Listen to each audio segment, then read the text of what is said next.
बिस्मिल्लाहिर्रहमानिर्रहीम अस्सलाम वालेकुम students, this is Atif Ahmed, your physics teacher. बच्चों, आज की इस वीडियो में हम डिस्कस करने जा रहे हैं energy stored in a capacitor. सबसे पहले हम ये कंसेप्ट सीखेंगे कि किस तरह से एक कैपेसिटर इलेक्ट्रिकल एनर्जी को स्टोर करता है। ठीक है, उसके बाद फिर हम उसकी छोटी सी डेरिवेशन करेंगे और डेरिवेशन में हर स्टेप की साथ में आपको लॉजिक बताऊंगा, रीज़न बताऊंगा, ताकि आप उसको अच्छे तरीके से अंडरस्टैंड कर पाएँ, ना कि आप उसको रट्टा लगाएं। ठीक है, चलिए स्टार्ट करते हैं। सबसे पहले हम सीखते हैं इस कंसेप्ट को कि कैपेसिटर किस तरह से इलेक्ट्रिकल एनर्जी को स्टोर करता है। अब उसको आप अच्छे से समझ पाएंगे अगर आप छोटी सी ये डायग्राम समझ लें।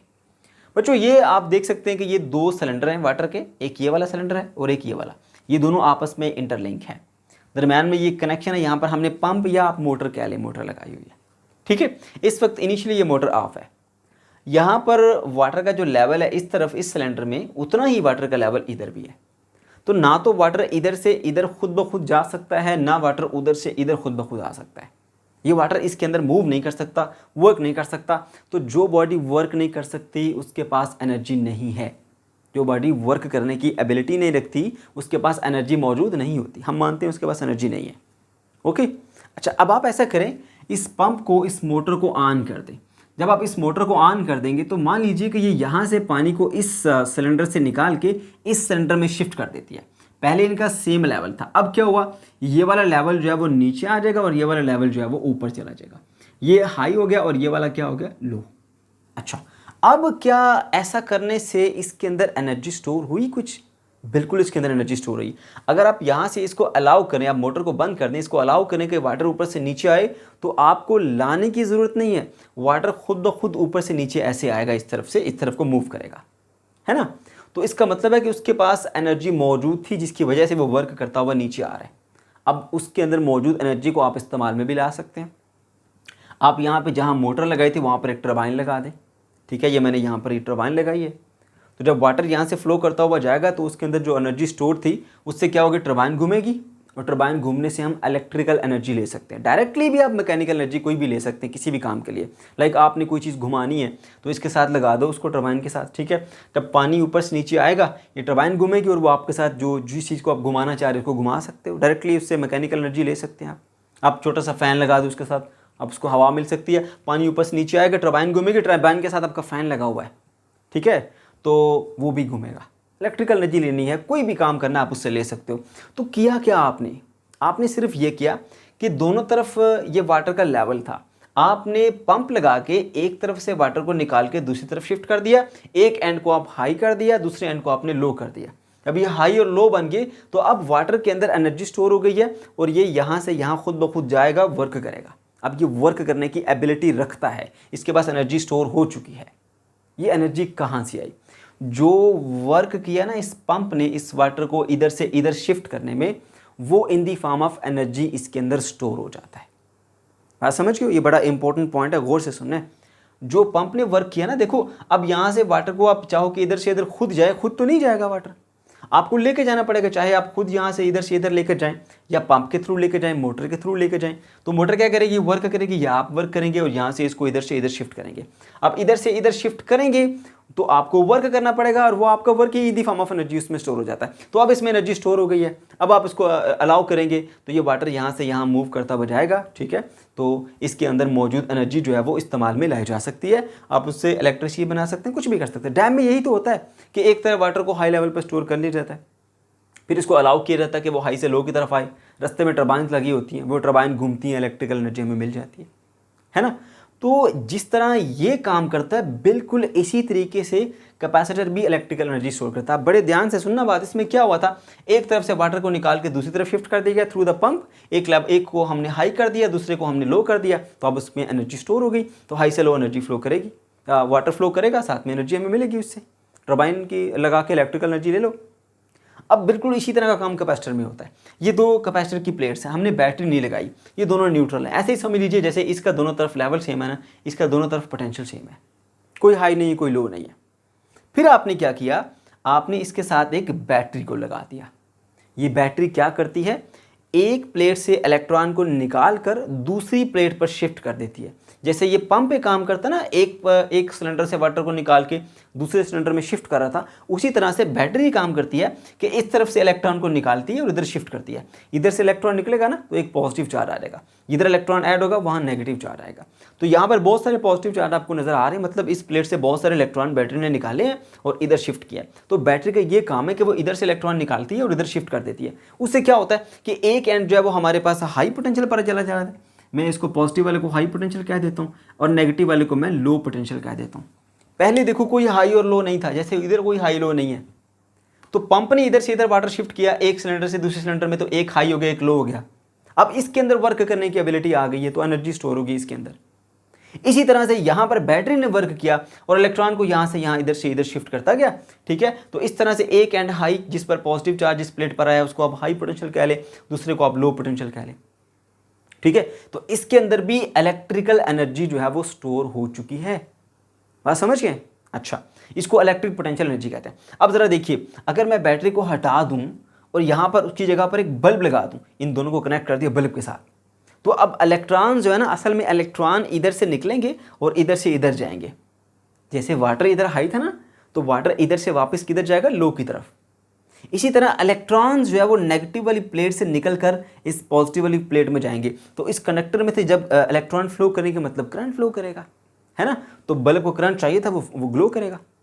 तो इनके पास जो इलेक्ट्रिकल एनर्जी थी, जो स्टोर थी, उसको वो लाइट में कन्वर्ट करके हमें दे रहा है। बात समझ रहे हो। तो सेम टू सेम वैसा ही प्रोसीजर है, जो काम वहां पर पंप करता है वो काम हमारी यहाँ पर मोटर कर रही है, ठीक है, समझ गए हो। तो जो वापस आते हुए जो हम उससे एनर्जी लेते हैं वो हम टरबाइन के थ्रू लेते हैं। यहाँ पर मैंने बल्ब लगा दिया तो डायरेक्टली जो इलेक्ट्रिकल एनर्जी स्टोर थी इसके अंदर वो हमें यहाँ पर मिल रही है। क्लियर हुई। तो करना क्या है, बैटरी ने ये करना है, एक प्लेट से इलेक्ट्रॉन निकाल के दूसरी प्लेट पे शिफ्ट करके एक को हाई कर दिया एक को लो कर दिया, ठीक है। अब अगर बैटरी को हटा के हम बल्ब लगाएंगे तो इधर से इधर नेगेटिव से पॉजिटिव की तरफ इलेक्ट्रॉन फ्लो करेंगे, जिसका मतलब होता है कि करंट उसके अपोजिट डायरेक्शन में फ्लो करता है। पता है ना आपको कन्वेंशनल करंट का, अगर इलेक्ट्रॉन इधर जा रहे हैं तो कन्वेंशनल करंट उसके अपोजिट डायरेक्शन में होता है। तो इलेक्ट्रॉन इधर से इधर जाएंगे तो करंट हाई पोटेंशियल से लो पोटेंशियल की तरफ फ्लो करेगा और इस बल्ब को ग्लो कराएगा, ठीक है। तो इसके पास एनर्जी स्टोर थी तभी तो बल्ब चला, अदरवाइज तो बल्ब नहीं चल सकता था, क्योंकि बैटरी तो हमने रिमूव कर दी है, बैटरी की जगह पे तो हमने बल्ब लगा लिया। अगर इसके पास कुछ इलेक्ट्रिकल एनर्जी स्टोर थी उसी वजह से तो फिर यहाँ पर बल्ब चला।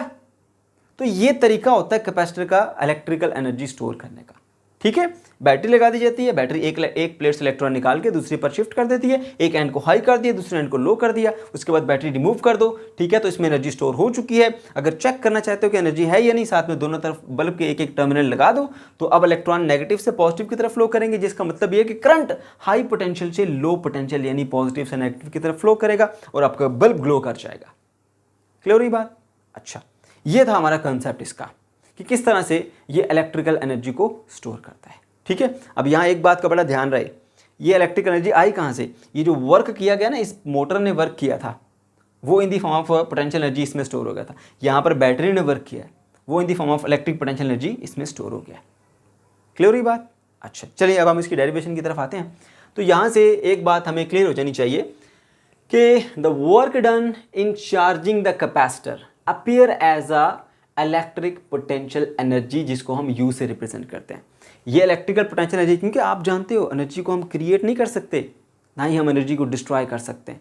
ये वो वर्क ही था जो in the form of potential energy उसके अंदर स्टोर हो गया। किसका वर्क, इस बैटरी का वर्क। क्लियर हुई बात।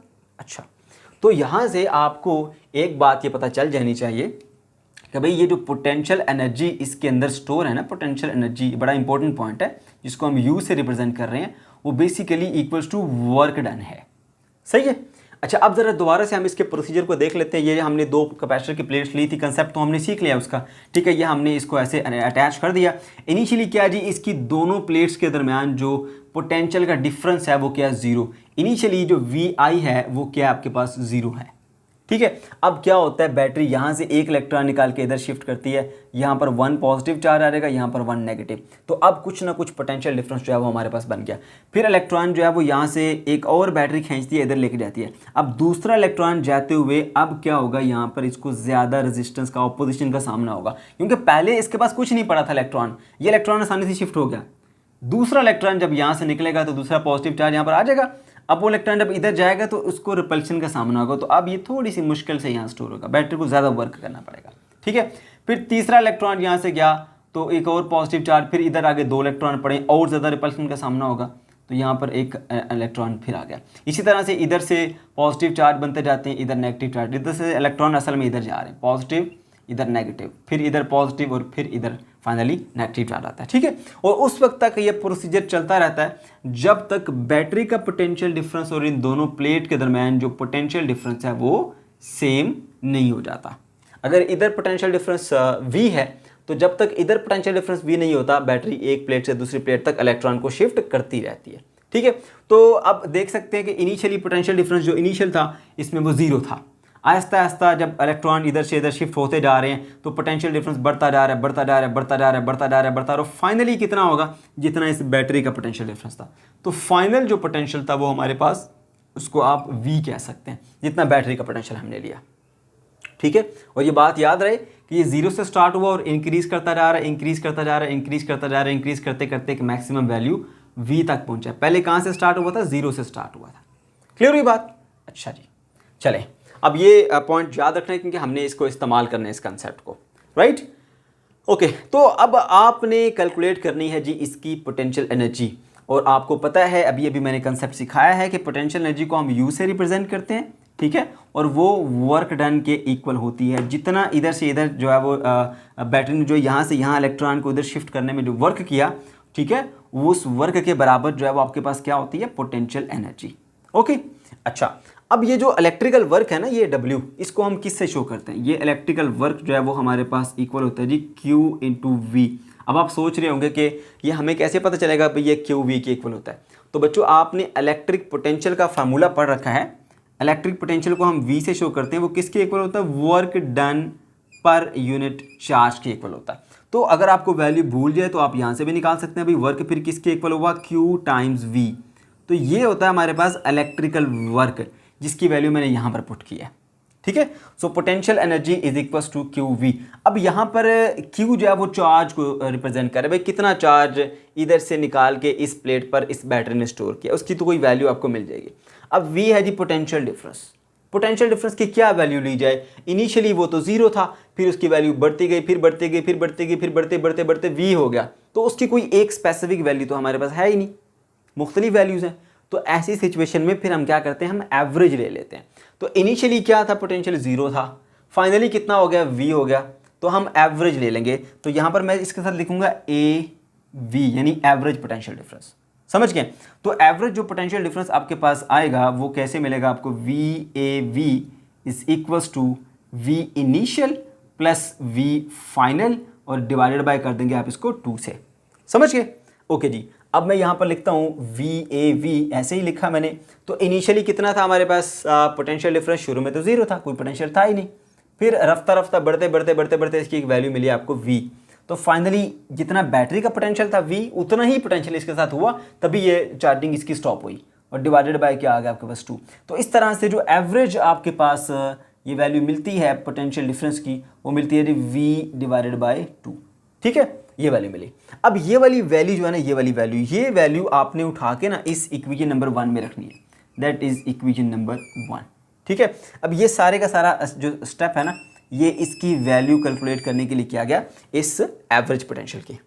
ठीक है, तो एवरेज पोटेंशियल किसके इक्वल है, Q/V। तो हम लिखेंगे so we can say potential energy U is equals to Q time V/2।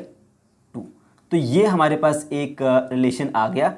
चले फर्स्ट इक्वेशन हमने दी, हम स्टार बना देते हैं। ये पहला रिलेशन है जो कि हमने बनाया किसके लिए, पोटेंशियल एनर्जी के लिए। वो किसके इक्वल है जी, potential energy equal to QV/2। अब बच्चों एक बात याद रहे, यहाँ तक हमारे पास एनर्जी का एक रिलेशन आ गया पोटेंशियल एनर्जी का। ठीक है, energy stored in the capacitor. लेकिन जब आपको न्यूमेरिकल्स के अंदर फाइंड करनी होती है एनर्जी, तो कभी आपको चार्ज और पोटेंशियल देगा। अब ज़रूरी नहीं है कि हर बार आपको चार्ज और पोटेंशियल दे, सम टाइम कैपेसिटेंस और साथ में चार्ज दे देगा। ठीक है, सम टाइम वोल्टेज और कैपेसिटेंस दे देगा।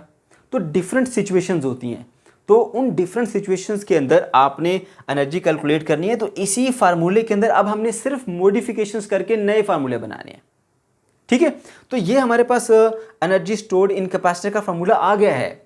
लेकिन सम टाइम हमें Q और V की वैल्यू की बजाय कुछ और वैल्यूज दी जा सकती हैं, जैसे चार्ज और कैपेसिटेंस दी जा सकती है। ठीक है, तो हमने इसके अंदर मॉडिफिकेशंस करके नए फार्मूले और भी बनाने हैं, ताकि हर तरह का जो डाटा हमें दिया गया है उसको इस्तेमाल करते हुए हम इलेक्ट्रिकल एनर्जी को फाइंड कर सकें। तो एक तो ये रिलेशन आ गया हमारे पास। दूसरा एक और रिलेशन बनाना है, उसमें क्या करेंगे जी, हम ऐसा करते हैं सिर्फ इस Q की ना वैल्यू पुट कर देते हैं। हम जानते हैं भाई जो Q होता है वो इक्वल टू CV होता है, Q is equal to CV, हम सब जानते हैं इस चीज़ को, है ना। तो एक नया फार्मूला इससे हमारे पास मिल जाएगा। सो U फिर किसके इक्वल होगा, यहाँ पर Q की जगह पे आप पुट कर देंगे CV, ठीक है, आगे फिर V लिखा हुआ है और डिवाइडेड बाय क्या है 2, तो ये बन जाएगा जी U is equals to CV square over divided by क्या आएगा 2। तो ये एक और हमारे पास रिलेशन आ गया। अब ये वाला रिलेशन आप कब इस्तेमाल करेंगे, जब आपको चार्ज और वोल्टेज नहीं, जब आपको कैपेसिटेंस के साथ वोल्टेज बताई जाएगी, तो फिर आप ये वाला रिलेशन यूज करके एनर्जी स्टोर इन कैपेसिटर को कैलकुलेट कर पाएंगे। ठीक है, अच्छा, इसके अलावा और भी हमारे पास रिलेशन है। अब इसी रिलेशन को ज़रा मॉडिफाई करके देखिए, अगर हमने V की निकालनी हो वैल्यू तो Q बाय C बनता है। तो यहाँ पर हम रेफरेंस देंगे भाई, हमारे पास ये जो V है वो किसके इक्वल होता है जी, Q डिवाइडेड बाय C के इक्वल होता है। तो वो वैल्यू हम यहाँ पर V की पुट करते हैं, तो फिर एक नया रिलेशन हमें मिल जाएगा, U is equals to C into C by 2 कर देता हूँ मैं यहाँ पर ऐसे, और इस V स्क्वायर की वैल्यू पुट हो जाएगी Q बाय C और इस पूरे का ऐसे स्क्वायर। ठीक है, तो अब देखिए जी हमारे पास क्या होगा, ये U is equals to C divided by 2 into Q का स्क्वायर डिवाइडेड बाय C का स्क्वायर। तो ये C इसके स्क्वायर को कैंसिल कर देगी, तो आपको एक और रिलेशन मिल जाएगा, U इज इक्वल्स टू आएगा 1 divided by 2 Q square by C। तो ये एक और आपको रिलेशन मिल गया। बात समझ गया। तो इस तरह से ये वाला रिलेशन आप कब इस्तेमाल करेंगे, जब आपको चार्ज और पोटेंशियल डिफरेंस दिया जाए। ये आप कब इस्तेमाल करेंगे, जब आपको कैपेसिटेंस और पोटेंशियल डिफरेंस का दिया जाए। और ये वाला आप उस वक्त इस्तेमाल करेंगे जब आपको चार्ज और कैपेसिटेंस दी जाए। ठीक है, तो ये हमारे पास डिफरेंट रिलेशन थे, वो आपको मैंने बता दिए। अच्छा, अब इसके अलावा एक और भी रिलेशन है, जब हम डाइलेक्ट्रिक यूज़ करते हैं तो उसकी वैल्यू, उसकी परमिटिविटी वगैरह, उनमें स्पेसिंग, वो चीज़ें भी दी जा सकती हैं। तो उसके लिए भी हमको एक रिलेशन जो है वो बनाना है, और वो हम किस से बनाएंगे, वो हम इस वाले रिलेशन से बनाएंगे। मैं इसको इक्वेशन 2 कह देता हूँ मैं ऐसे, दिस इज़ इक्वेशन नंबर 2। ठीक है, तो इस इक्वेशन 2 को इस्तेमाल करते हुए हम एक और रिलेशन बनाएंगे। चलिए उसको देखते हैं जी, यूजिंग इक्वेशन 2 को इस्तेमाल करते हैं।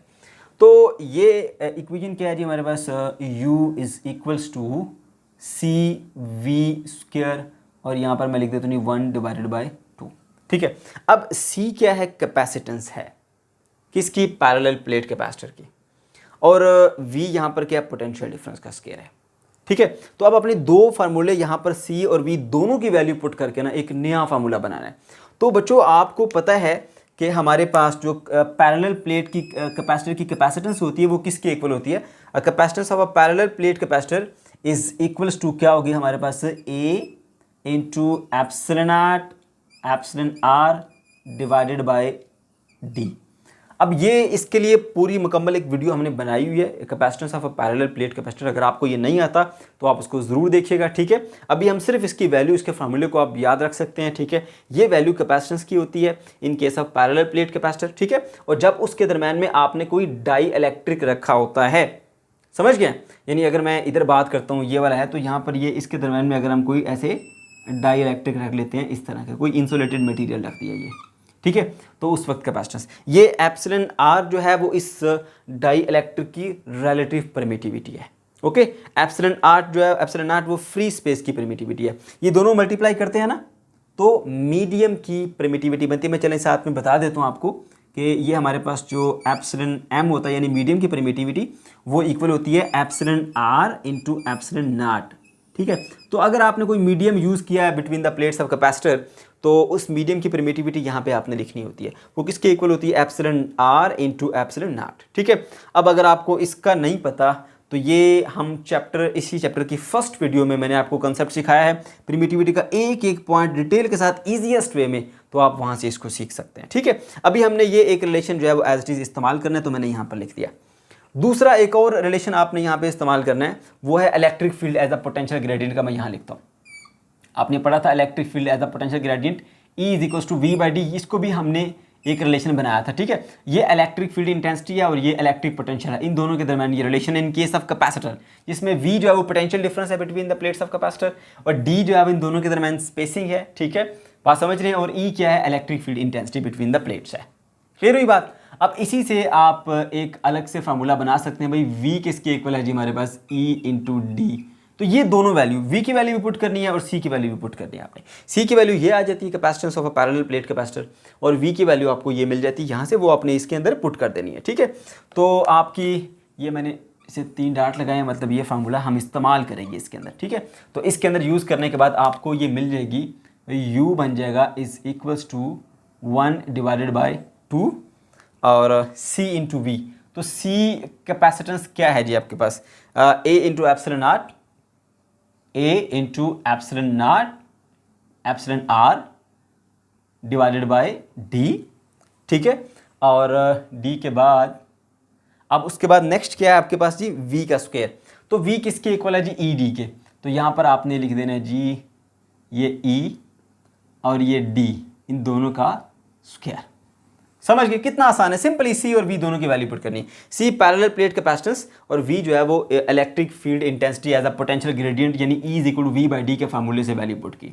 तो ये आपके पास बन जाएगा जी U is equals to 1 divided by 2 और ये इसको मैं अगर ओपन करूँ तो ये देखिए ये E का स्क्वायर और ये D का स्क्वायर, मैं E स्क्वायर पहले लिख रहा हूँ, ये E का स्क्वायर मैंने पहले लिख दिया, ये D का स्क्वायर है और नीचे एक D है, ये D इस एक D से कट जाएगा।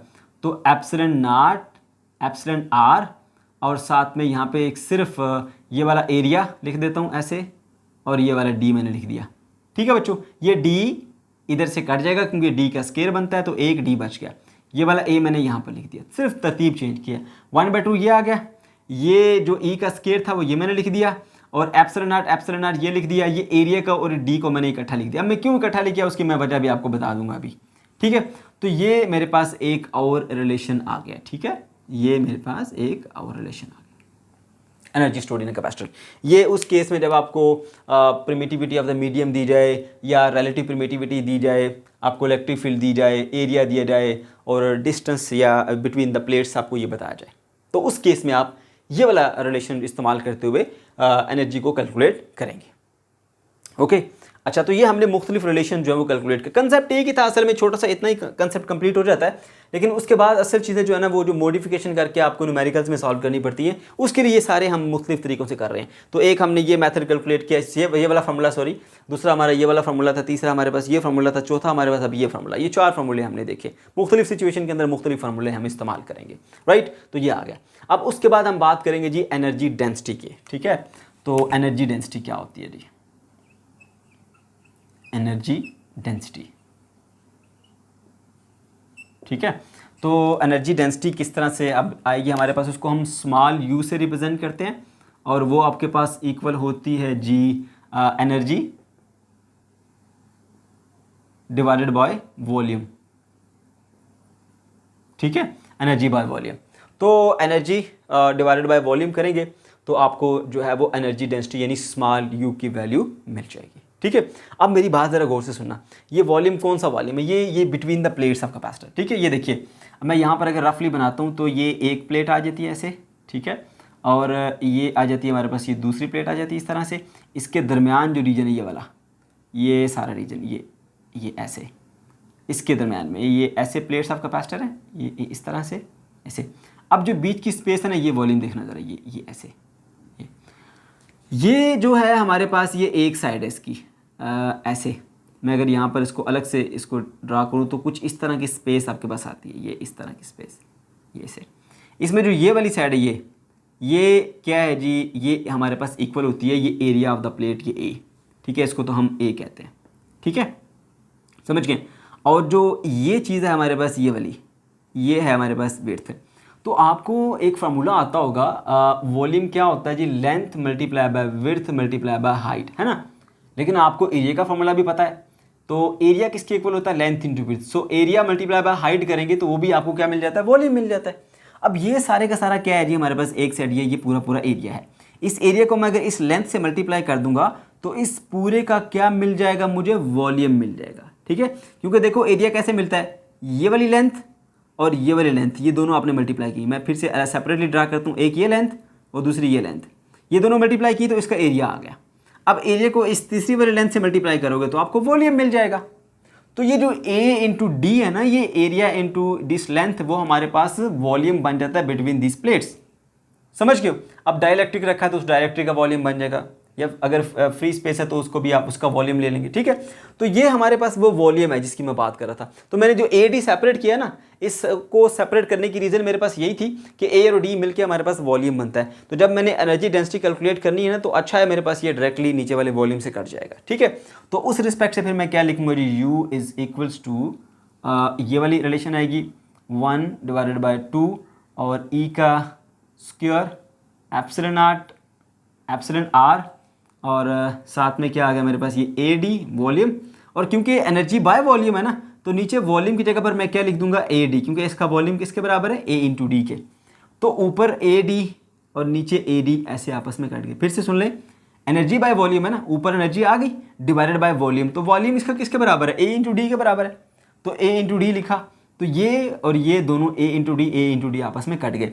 तो जो आपको एनर्जी डेंसिटी मिलेगी वो मिलेगी 1/2 time E square into epsilon not into epsilon R. ये आ गया हमारा वो फाइनल डिजायर्ड रिलेशन। ठीक है, एनर्जी डेंसिटी का। ठीक है बच्चों, तो हमने सीख लिया कि यहाँ पर हमारे पास मुख्तलिफ कौन से फार्मूले हैं energy stored in a capacitor के लिए, और इसके अलावा जो हमारे पास एनर्जी डेंसिटी का रिलेशन है वो भी हमने इसको अंडरस्टैंड कर लिया। ठीक है, तो ये था हमारा आज का लेक्चर। अगर आपको कोई कन्फ्यूजन है या किसी किस्म का कोई प्रॉब्लम है तो कमेंट सेक्शन के अंदर आप ज़रूर पूछ सकते हैं। अल्लाह हाफिज़।